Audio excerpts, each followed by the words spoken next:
کہ میاں والی کے اندر اس شخص نے جس طرح سوشل میڈیا کے اوپر آپ نے دیکھا ہے کہ بیٹی کی پیدائش کے اوپر اس نے اپنی بیوی کو طعنہ دیا ہے کہ بیٹا کیوں نہیں پیدا ہوا، بیٹی کیوں پیدا ہوئی ہے۔ پھر 7 سال کی اس معصوم بچی کو اس نے 5 گولیوں کا نشانہ بنایا ہے، 7 دن کی معصوم بچی کو اس نے اپنی درندگی کا نشانہ بناتے ہوئے 5 گولیاں چلائیں اپنی چھوٹی بیٹی کے اوپر، 7 دن کی بیٹی کے اوپر، اور اس طرح وہ بچی کیا ہوئی، خالق حقیقی سے جا ملی۔ انا للہ و انا الیہ راجعون۔ اس واقعے کے اوپر جتنا بھی افسوس کیا جائے کم ہے، اور ہم کر ہی کیا سکتے ہیں سوائے افسوس کے۔ آج ہماری پوزیشن یہی ہے کہ غیر مسلموں کو ہم دعوت اسلام نہیں دے سکتے، ان کو اسلام کی طرف نہیں بلا سکتے۔ وہ ہمیں طعنہ دیتے ہیں اور ہمیں یہ کہتے ہیں کہ تم کیسے لوگ ہو، ایک بالشت تمہارا ملک ہے چھوٹا سا، تم نے اس کا ستیہ ناش کر دیا ہے، تمہارا اپنا دیوالیہ ہو چکا ہے اخلاقی پن کا، کہ اخلاقی جتنی بھی قدریں ہیں وہ ساری گر چکی ہیں، اور تم ہر اخلاقی ضابطے سے آزاد ہو چکے ہو۔ تم کس منہ سے ہمیں اسلام کی دعوت دیتے ہو؟ تم ہمیں کس اسلام کی طرف بلاتے ہو؟ اور یہ سب سے پہلا فیلئر جو ہے، یاد رکھیں، یہ مذہبی جماعتوں کا ہے۔ کروڑوں لوگ بوریاں بستر اٹھا کر تبلیغ کے نام کے اوپر جگہ جگہ چلے لگاتے ہیں، کیا کچھ کرتے ہیں، کیا اثر ہوا ہے تمہاری ان تبلیغ کا؟ آج کتنے سال گزر گئے ہیں، 30-40 برس ہو چکے ہیں، 50 برس ہو چکے ہیں، 60 برس ہو چکے ہیں، واعظ و نصیحت ہوتا ہے، تبلیغی چلے ہوتے ہیں، دورے ہوتے ہیں، لیکن اس کا کیا اثر نکلتا ہے کہ آئے روز مسائل کے اندر اضافہ ہی ہوتا جا رہا ہے، آئے روز برائیوں کے اندر اضافہ ہی ہوتا جا رہا ہے، آئے روز جرائم کی شرح بڑھتی جا رہی ہے۔ تو یہ ان لوگوں کا فیلئر ہے کہ ان کے دل کے اندر ایمان ابھی تک داخل نہیں ہوا۔ کچھ لوگ ہیں صحابہ پاک کی ازواج مقدسہ ان کی روٹی روزی کا ذریعہ ہیں، اور کچھ لوگ ہیں صحابہ پاک ان کی روزی روٹی کا ذریعہ بنے ہوئے ہیں، بس فرقہ وارانہ انداز کے اندر ایک دوسرے کو گرانے کے چکر میں اللہ تعالیٰ کے گھروں کو، دینی اصطلاحوں کو استعمال کرتے جا رہے ہیں۔ اس لیے ان کی زبانوں کے اندر اثر نہیں ہے، ان کی تبلیغ کے اندر اثر نہیں ہے، ورنہ جرائم کے اندر ضرور کمی ہوتی۔ پاکستان کے اندر سب سے زیادہ تبلیغی جماعتیں اور دینی ادارے پاکستان کے اندر پائے جاتے ہیں۔ تو یہ سب سے پہلا فیلئر کس کا ہے؟ مذہبی جماعتوں کا ہے، اور دوسرا فیلئر حکومت کا ہے۔ میں کہتا ہوں آگ لگے ان ججوں کو، میں کہتا ہوں آگ لگے پاکستان کی عدلیہ کو، اور آگ لگے اس پاکستان کے نظام انصاف کو، کہ آج تک جب کسی بڑے کی باری آتی ہے، واقعی قانون مکڑی کا ایک جالا ہے، کسی بھی بڑے کی شخص کی باری آتی ہے تو اس کے لیے یہ کیا کرتے ہیں، چھٹی والے دن بھی عدالت لگا لیتے ہیں اور منٹوں کے اندر فیصلہ ہو جاتا ہے، اور اس طرح کے جو واقعات ہوتے ہیں لٹکتے رہتے ہیں۔ کسی ایک مجرم کو، بے ایمان کو، خبیث کو سزا نہیں ملتی تو پھر وہ کیا کرتے ہیں کہ آنے والے زمانے کے اندر باقی لوگ دلیر ہو جاتے ہیں، ان کو معلوم ہوتا ہے قانون ہمارا کچھ کر نہیں سکتا، چلو کرتے جاؤ، کیا ہے، لوگ قتل کرتے ہیں باہر آ جاتے ہیں، بیٹیوں کو قتل کرتے ہیں باہر آ جاتے ہیں، بہنوں کو قتل کرتے ہیں باہر آ جاتے ہیں، پڑوسیوں کا قتل کرتے ہیں، لوگوں کی جائیدادیں دباتے ہیں، 10 دن جیل کے اندر ہوتے ہیں، پھر باہر آ جاتے ہیں۔ یہ پاکستان کے عدالتی نظام کا فیلئر ہے۔ اگر ایک شخص بھی ایسا ہوتا جس کو جرم کی سزا دی جاتی، سر عام اس کو پھانسی کے اوپر لٹکایا جاتا، باقی لوگوں کو نصیحت ہو جاتی۔ چلو ایک آدھ واقعہ تو اس طرح ہوتا ہی رہتا ہے، لیکن عمومی طور پر ہونا چاہیے۔ لاکھوں کیس، ہزاروں کیس جو ہے پینڈنگ کے اندر پڑے ہوئے ہیں، ایک آدھ کیس کی بات نہیں ہوتی، عمومی بات میں کر رہا ہوں، جرنلی۔ میری بات آپ سمجھ گئے نا، کہ اگر ایک مجرم کو بھی سزا دی جاتی وقت کے اوپر، کبھی بھی اس قسم کا معاملہ کبھی بھی نہ ہوتا۔ اور تیسری بات میں آگے یعنی اس واقعے کی طرف بڑھنے سے پہلے ایک بات میں اور بھی آپ کو بتا دوں کہ یہ ایک زمانے جاہلیت کی رسم ہے، میں اس کے اوپر پہلے بھی گفتگو کر چکا تھا، آپ لوگوں کے علم کے اندر ہے۔ یہ تو چلو یہ بندہ تو سامنے آ گیا، رپورٹ ہو گیا، اس نے زیادہ جذباتی ہو گیا، زیادہ آگے چلا گیا، اس کا دل زیادہ غلیظ تھا۔ لیکن عمومی طور پر میں جن لوگوں کو جانتا ہوں، یا میرا جو معاشرے کے اندر جو میرا فوکس ہے، میں دیکھتا رہتا ہوں، مطالعہ معاشرے کا کرتے رہتا ہوں، بیٹیوں کے اوپر خوش کوئی بھی نہیں ہوتا۔ یعنی وقتی طور پر ایسا ضرور کرتے ہیں کہ مبارک دے بھی دیتے ہیں، لے بھی لیتے ہیں، مٹھائی بھی کھلا دیتے ہیں، لیکن بادل نخواستہ جس کو کہتے ہیں، اللہ کی رضا پہ راضی نہیں ہوتے، خاموش ہو جاتے ہیں نہ چاہتے ہوئے بھی۔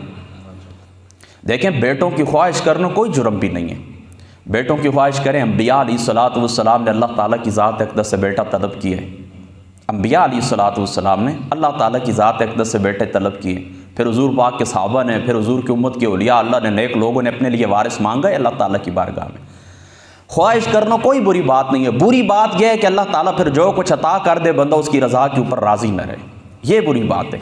لیکن اللہ تعالیٰ کی ذات اقدس کیا فرماتے ہیں؟ اللہ تعالیٰ کی ذات اقدس فرماتے ہیں للہ ملک السماوات والارض، یہ زمین اور آسمان کی مملکت کس لیے؟ اللہ تعالیٰ کے لیے۔ یہب لمن یشاء اناثا ویہب لمن یشاء الذکور، کہ اللہ تعالیٰ کی ذات اقدس فرماتے ہیں کہ میں رب ہوں جس کو مذکر دے دوں، جس کو مؤنث عطا کروں، جس کو چاہوں بیٹے عطا کروں، جس کو چاہوں بیٹیاں عطا کر دوں، او یزوجہم ذکرانا و اناثا، اور چاہوں تو دونوں عطا کر دوں، بیٹے بھی عطا کر دوں، بیٹیاں بھی عطا کر دوں۔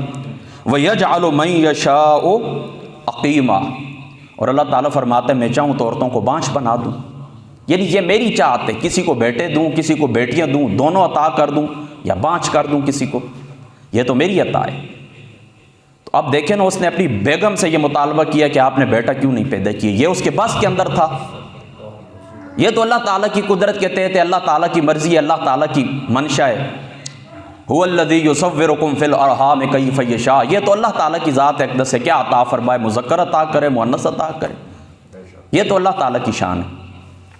اور آگے دیکھیں اللہ تعالیٰ کی ذات اقدس ارشاد فرماتے ہیں کہ یہ اس طرح ہوتا تھا کہ وَإِذَا بُشِّرَ أَحَدُهُم بِمَا ضَرَبَ لِلرَّحْمَنِ مَثَلًا ظَلَّ وَجْهُهُ مُسْوَدًّا وَهُوَ كَظِيمٌ۔ دوسرے مقام کے اوپر بھی اللہ تعالیٰ کی ذات اقدس، یعنی ان دونوں آیات بینات کا خلاصہ پتہ ہے کیا ہے؟ یہ زمانہ جاہلیت کی ایک رسم تھی کہ زمانہ جاہلیت کے اندر اس طرح ہوتا تھا کہ جس وقت ان لوگوں کو بتایا جاتا تھا کہ تمہارے گھر کے اندر بیٹی پیدا ہوئی ہے تو ان کے چہرے سیاہ ہو جاتے تھے، شرم کے مارے اپنے چہرے کے اوپر وہ کیا کرتے تھے، کپڑا لپیٹ لیتے تھے، ان کے چہرے سیاہ ہو جاتے تھے اور پورا دن پریشان پھرتے تھے۔ اور آج زمانہ جاہلیت کی یہی رسم ہے جو دہرائی جاتی ہے۔ پھر اس زمانے کے اندر لوگ بیٹیوں کو زندہ درگور کر دیتے تھے، زندہ درگور کر دیتے تھے بیٹیوں کو۔ تو یہ بالکل وہی معاملات ہیں، آج بھی جو لوگ بیٹیوں کو ناپسند کرتے ہیں، چلو اس نے تو گولیاں مار دی ہیں، اور ہم حکومت وقت سے مطالبہ کرتے ہیں کہ کڑی سے کڑی سزا اس کو دی جائے تاکہ کوئی دوسرا بندہ جرأت نہ کر سکے۔ آج میرے سمیت ہر پاکستانی بلکہ ہر مسلمان کا دل دکھی ہے، وہ اس واقعے کے اوپر پریشان ہے۔ تو یہ جو قرآن کریم کی میں نے آیات بینات آپ کے سامنے پڑھی ہیں، اس سے کیا ثابت ہوتا ہے؟ یہ تو اللہ تعالیٰ کی قدرت ہے، اللہ تعالیٰ کی ذات اقدس جس کو چاہے بیٹے عطا کرے، جس کو چاہے بیٹیاں عطا کرے۔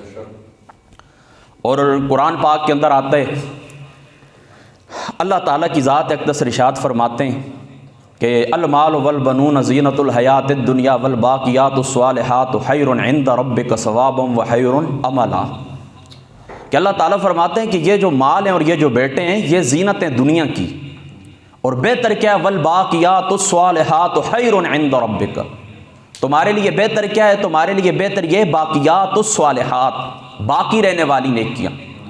اب باقیات الصالحات سے کیا مراد ہے؟ باقیات الصالحات کے اندر مفسرین کے مختلف قول ہیں، جامع قول یہ ہے کہ ہر باقی رہنے والی نیکی جو باقی رہ جائے وہ مراد ہے، لیکن امام ابن عبید رحمۃ اللہ تعالی علیہ آپ کے نزدیک باقیات الصالحات سے مراد بیٹیاں ہیں، یعنی اللہ تعالیٰ کے نزدیک تمہارے لیے بیٹیاں کیا ہیں؟ باقیات الصالحات تمہارے لیے بیٹیاں ہیں، باقی رہنے والی نیکی بیٹیاں ہیں تمہاری۔ اور بخاری شریف کے اندر یہ روایت موجود ہے، حضور نبی پاک صلی اللہ تعالیٰ علیہ وآلہ وسلم آپ کی ذات اقدس نے ارشاد فرمایا کہ 3 بیٹیاں جس کو اللہ تعالیٰ عطا کرے اور وہ بندہ ان کے اوپر صبر کرے، 3 بیٹیوں کے اوپر کیا کرے؟ صبر کرے، ان کی پرورش کرے، یعنی ان کو کھلائے، ان کو پلائے، ان کو پہنائے۔ تو فرمایا حضور علیہ الصلوۃ والسلام کی ذات اقدس نے فرمایا یہ بیٹیاں اس بندے کے لیے جہنم سے آڑ بن جائیں گی، جہنم سے پردہ بن جائیں گی۔ یہ بخاری شریف کتاب الادب کے اندر یہ روایت موجود ہے، وہ بیٹی کیا بن جائے گی؟ آڑ بن جائے گی، جہنم سے پردہ بن جائے گی۔ اور حضرت امام احمد ابن حنبل رضی اللہ تعالیٰ عنہ آپ کے بیٹے، آپ کہتے ہیں میرے والد گرامی کا یہ طریقہ ہوتا تھا، جب بھی بیٹی پیدا ہوتی تو کیا کرتے؟ یہ جملہ ادا کرتے کہ حضور نبی پاک صلی اللہ تعالیٰ علیہ وآلہ وسلم کی ذات مقدسہ کو اللہ تعالیٰ نے بیٹیاں عطا فرمائی تھیں۔ اور اسی طریقے سے یعقوب ابن بہتان رحمۃ اللہ تعالیٰ علیہ فرماتے ہیں کہ 7 بیٹیاں اللہ تعالیٰ نے مجھے عطا کی ہیں، اور فرمایا جب بھی بیٹی پیدا ہوتی ہے امام احمد ابن حنبل میرے پاس آتے اور آ کر کہتے اے یعقوب تجھے پریشان ہونے کی ضرورت نہیں ہے، یہ اللہ تعالیٰ کی ذات مقدسہ ہے، اللہ تعالیٰ کی ذات مقدسہ نے انبیاء علیہ الصلوۃ والسلام کو بیٹیاں عطا فرمائی تھی، انبیاء علیہ الصلوۃ والسلام بیٹیوں کے باپ تھے۔ تو فرماتے ہیں جب بھی حضرت امام احمد ابن حنبل یہ جملہ میرے پاس آ کر ادا کرتے، کہتے کہ میرے دل کے اندر تسکین آ جاتی، میرا دل مضبوط ہو جاتا، میرا دل کھڑا ہو جاتا، مجھے استقامت نصیب ہو جاتی۔ اور بیٹیوں کے فضائل کے لیے اتنی ہی بات کافی ہے کہ اللہ تعالیٰ کی ذات مقدسہ نے پہلی اولاد جو حضور علیہ الصلوۃ والسلام کو عطا فرمائی وہ بیٹی تھی۔ بیٹیوں کے فضائل کے لیے اتنی بات ہی کافی ہے۔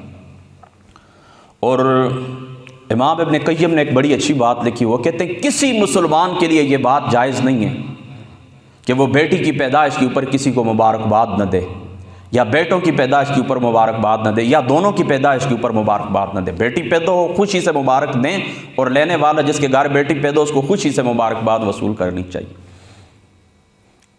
میری یہ دو بھتیجیاں ہیں، مجھے اللہ تعالیٰ نے ایک بیٹا عطا کیا، اور میرا جو بھائی اس کی بیٹی ہے آرزو بی بی، ہم اس سے کتنا پیار کرتے ہیں۔ سوشل میڈیا کے اوپر جتنے بھی میرے دوست ہیں آپ دیکھتے ہیں، سب سے زیادہ میری گود کے اندر وہ رہتی ہے۔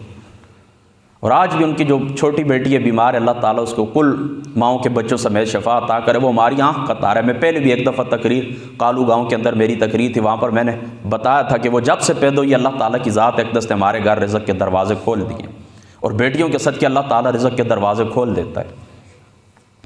تو ایک آخری روایت آپ کو اور بھی سناتا ہوں۔ حضرت ام المؤمنین سیدتنا عائشہ صدیقہ رضی اللہ تعالیٰ عنہا فرماتی ہیں کہ میرے پاس ایک دن ایک خاتون آئی، اس کی دو بیٹیاں تھیں، تو مجھ سے اس نے کچھ طلب کیا، مجھ سے اس نے کیا کیا؟ کچھ طلب کیا۔ تو روایات مختلف، امام سخاوی نے کتاب التبرک کے اندر اور طریقے سے لکھی ہے، بخاری شریف کے اندر بھی موجود ہے، اور ابن ماجہ شریف کے اندر بھی موجود ہے۔ بہرحال میں آپ کو ان تینوں کو ملا کے خلاصہ آپ کو سناتا ہوں۔ وہ کہتی ہیں میرے پاس 3 کھجوریں تھیں، میں نے پکڑا دی 3 کھجوریں ان کو۔ تو اس خاتون نے کیا کیا، ایک کھجور اپنی ایک بیٹی کو پکڑا دی، دوسری کھجور دوسری بیٹی کو پکڑا دی، وہ انہوں نے کھا لی ہیں۔ اب ایک کھجور اس نے اپنے لیے رکھ لیے۔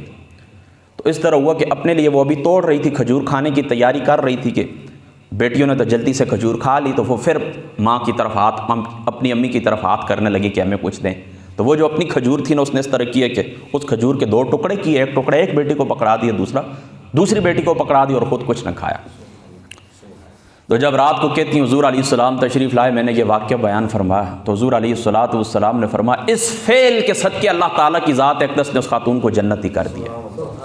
اور دوسری روایت کے اندر آتا ہے کہ فرماتے ہیں پھر حضور علیہ السلام نے فرمایا کہ جو بیٹیوں کے معاملے کے اندر، اور ایک روایت کے اندر بہنوں کا ذکر بھی ہے کہ آزمایا جائے، پھر وہ اس کے اوپر اس آزمائش کے اوپر صبر کرے، یعنی ان کی پرورش کرے، تو پھر حضور علیہ السلام نے فرمایا کہ یہی بیٹیاں اس بندے کے لیے جہنم کی آڑ بن جاتی ہیں۔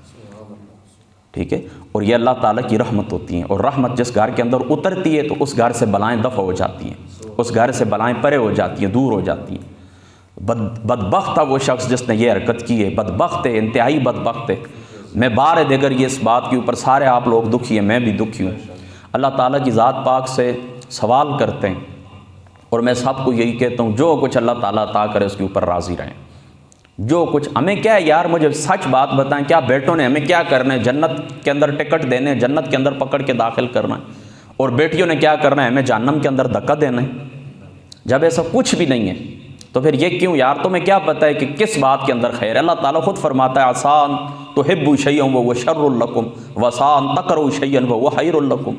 بہت سارے معاملات تم انہیں بہتر سمجھتے وہ بہتر ہوتے نہیں ہیں، بہت سارے معاملات تم بہتر نہیں سمجھتے وہ تمہارے لیے بہتر ہوتے ہیں۔